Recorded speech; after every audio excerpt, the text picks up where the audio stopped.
ए टाढो हिँड है टाढो ओइ पुष्पा आइज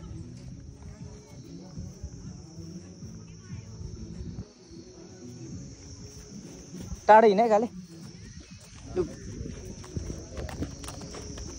घुम्ला जस्तो गर्दैछ नि त उतै निकै टाढो हिँड्नु अन्त त्यो घोडा दुईजना एकसँगै त फेरि साह्रो पर्यो नि त है आन्टी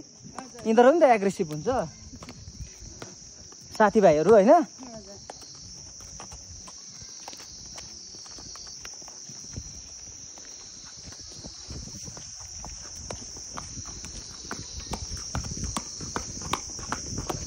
मजा आउँदैछ आन्टी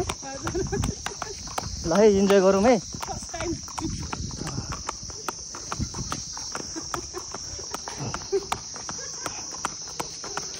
लु भएला